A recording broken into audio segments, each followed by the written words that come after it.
now, Professor of Political Science and International Relations, just right next to you. Professor Adibe, good to have you on the program. Well, 20 minutes, the president delivered his Democracy Day speech, and it touched on a lot of things. In fact, Mr. Itodo said, in terms of rhetorics, the president ticked all the boxes. From your own point of view, what boxes were ticked by the president? Which ones weren't? Well, thank you very much, Kayode. Let me just start by complimenting agreeing to a large extent with what Mr. Todo said. And I would like to start by asking a few questions about June 12th. And to pose the question of what are the fundamental problems we have now with our democracy. And I think I will identify about three.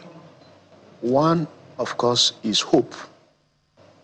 That's a loss of hope. We need to find a way to give hope to Nigerians, not just to the young people.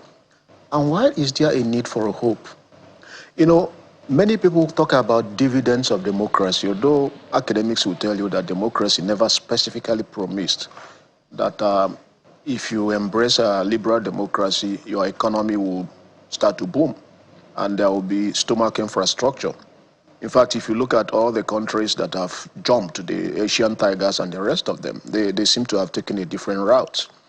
But the problem is that not only that people have become frustrated by democracy, it seems to have widened the distance among Nigerians. The argument is that in transitional societies like ours, there are those that are transiting from period of autocracy. There are so much bottled up feelings that when you have liberal democracy in the short to medium terms, there will be an unleashing of these grievances on the political space, which will in the short to medium terms tend to aggravate the structures of conflict. And this is probably one of the things we are seeing. And when these structures of conflicts are aggravated, what happens is that the social distance among Nigerians start to widen. The entire nation building process comes into abeyance.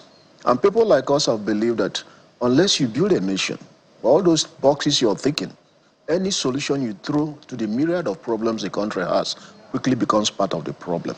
So that's actually why, for me, it's difficult to start looking at the boxes. It's just to look at the fundamental.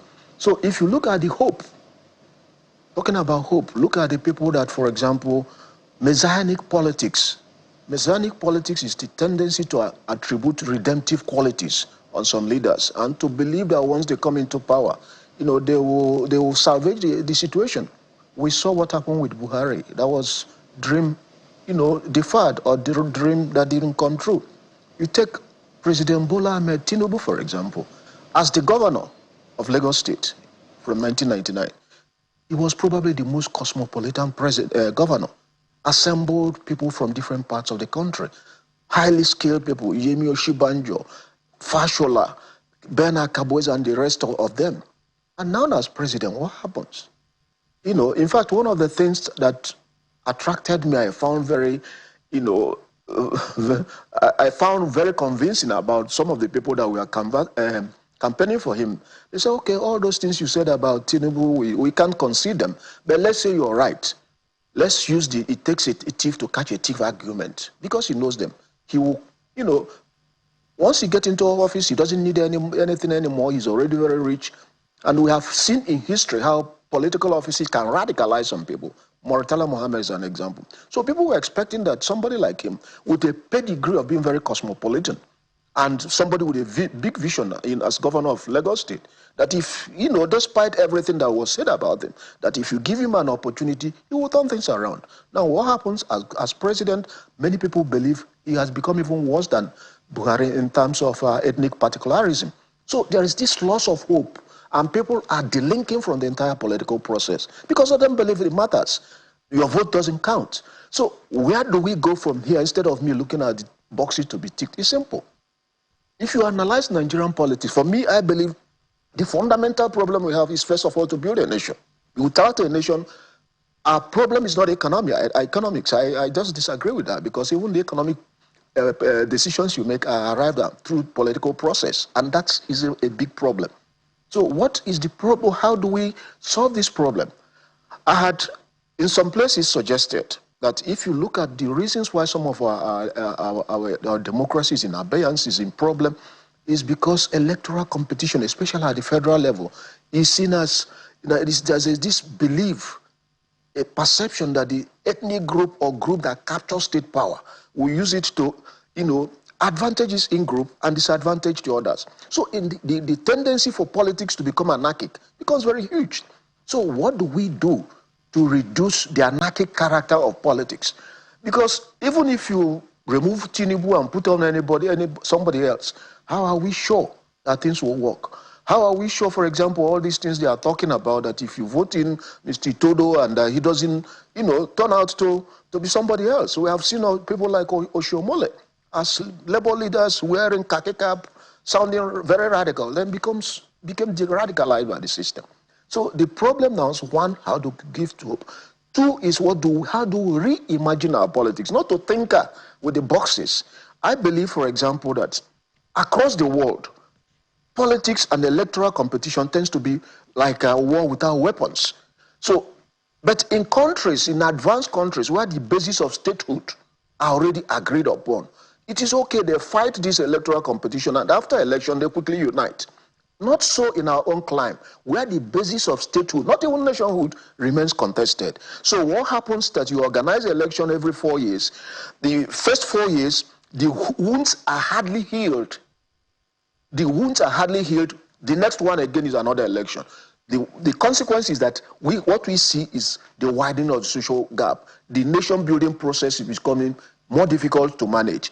And then what will be the way out? Elsewhere, I suggested, let's have a collegial system of government.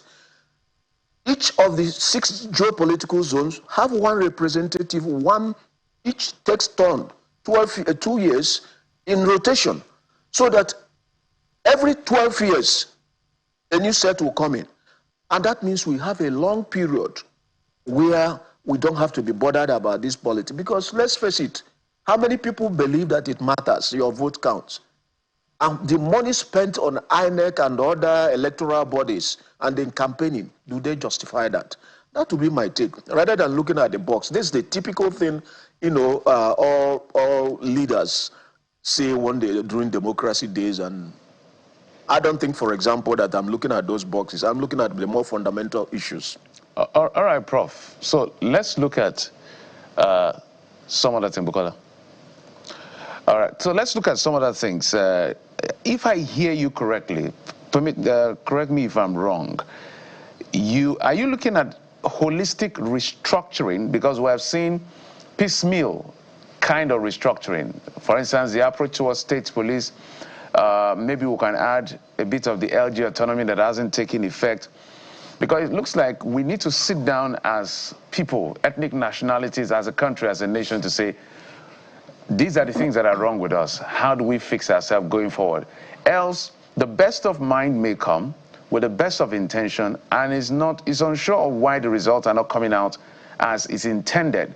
Is that what you're saying? Yeah, partly what I'm saying, some of the recommendations on the issue of state police, they still can coexist what I was suggesting about. I'm not focusing now on the issue of liberal democracy. When I talk about reimagining our own democracy, I'm thinking of having something substantially different. Some of us believe that the liberal democracy has not worked. And I agree with Itoda and others that authoritarianism is not the way out, because if it was, remember in the First Republic, shortly after independence in many African societies, they embraced a one-party system. The argument was that in traditional African societies, you do not need to institutionalize opposition. But then it turned out to be tyranny. So what you call a benevolent dictatorship that worked in Asia, some Asian countries and China, never worked here. We also had long period of military rule, which did not transform into any kind of economic development. So what we are talking about, state police and other things about governance, are still relevant.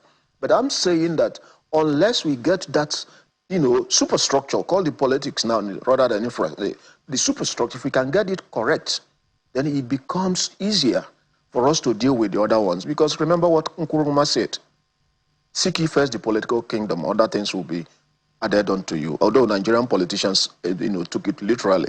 So I'm not saying that, I'm just saying that we should reimagine it so that these periodic elections, so that doesn't really, just because we want to fulfill, the standard of the Western norm, it hasn't worked. Look at China, they didn't do that. Look at all the people we lionize in Asia. Lee Kuan Yew, how he was there for 24 years.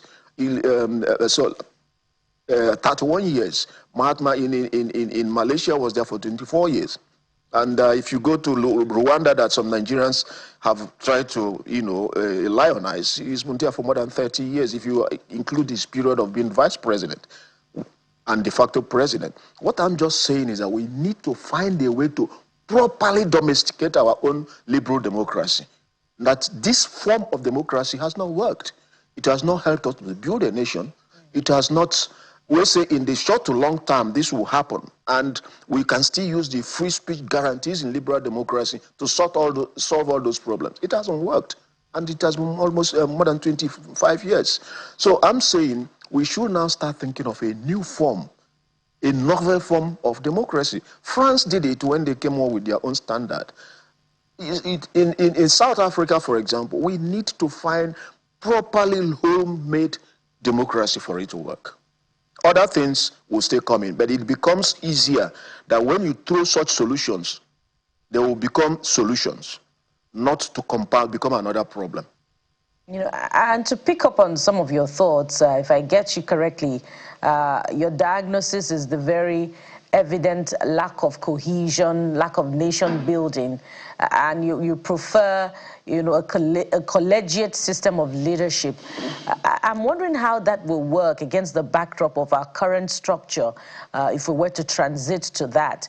If you looked at, the electoral patterns, it's a reproduction of, or a succession system. You have sons and daughters of former governors in the House of Representatives.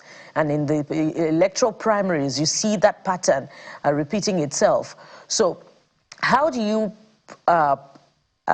prefer that transition happen to a collegiate system if traditionally the political elites that we have are in firm grasp of our electoral structure?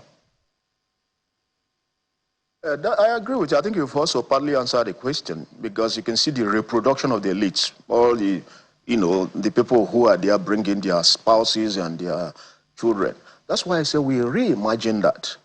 And one of the things elsewhere I mentioned that I was hoping, it was America Cabral in Guinea who talked about committing suicide, class suicide, that we are going to get a leader who will come in using the ways of the system. But once he becomes, the president, or he will radicalize the system. That's what they call committing class suicide. You can then commit ethnic suicide. You can, Obasanjo came close to that. Use that system. Because of course you have first to come to power before you change the system. So that's when people were talking about Tinubu in that time. People were hoping that he was going to come around, commit this class and ethnic suicide, and completely radicalize the system. That hasn't happened. But we have seen that with Murtala Mohammed, it happened in a while. And I also gave an example that the same system that can radicalize somebody you didn't think would be radicalized, can also de-radicalize somebody who you thought was already a radical. And I gave an example of Oshiomhole, who, of course he likes to see himself a comrade. I don't know how many Nigerians who still see him as a comrade. But, the system, somebody has to come and radicalize it. We have to hope. I'm not sure it is through this system of election. I don't advocate for revolution, because if you look at the history of revolutions everywhere, they don't solve any problems. From Arab Spring to the French Revolution, they tend to compound problems. Well, Prof, your parting shots, perhaps reference to the honors list as well. Did you think that was representative, those names on the honors list? Well, let me just say that I was quite late. I didn't listen to all the speech before coming to the studio, so I will not comment very much. I didn't get all the names on the list. One of the comments as a parting shot is that we also need to start looking at June 12th, realistically, we have to remove the myths from the realities. There are so many myths that surround June 12th. You know, the first of all is that, and I say this, that yes, I support very much that Abiola should be immortalized, and he was rightly done so. But there was nothing in his pedigree when he was alive that suggested he was a democracy activist. So the various groups that fought for that revalidation of his mandate, and they had various motives. From some faction of the Yoruba elite that saw it as a slap on their ethnic pride, to those that were challenging the military. Those groups and institutions, NADECO being one of them, Eastern Mandate of Atowanko being from the civil labor, several of them, I think they also should be, you know, honored, especially. Not just at Abiola. I also think that when Nigerians make some statements that it was the freest and fairest election, that also is subjective, because all elections conducted by the military have always been free. The other, I think that also that it seems to be a myth, you know, when we talk about the June 12th, is to say, oh, the Muslim ticket of Abiola and Baba Gana Kingibe showed that Nigerians will embrace it. That was also not true, in my own opinion. That ticket was not tested. I accept that Tinubu has done a lot to assuage the fears of the Christian community on Muslim ticket. And my friend Perogi actually wrote a very good article to show that it was not really Muslim, but Yoruba Muslim ticket. I think that myth also has to be addressed. There are several myths, you know, that everybody that took part in the, I mean, yes, the struggle helped to bring democracy, but only indirectly. Many of the military adventurists probably will think about the way it was resisted by several groups. And I think that has helped, you know, to preserve what we call our own liberal democracy also up till now. So there are several myths. That would be my patent short. And there are quite a lot of them that should be put out there for us to have, you know, for purposes of correct historiography to take place. We should be able to, you know, interrogate some of those myths. And I think some of us have already done that elsewhere. Yeah, it was interesting and commendable as well to see that the military were not left out in the recognition list. A couple of them who were in the military but disagreed with their own colleagues as to how the country should move forward.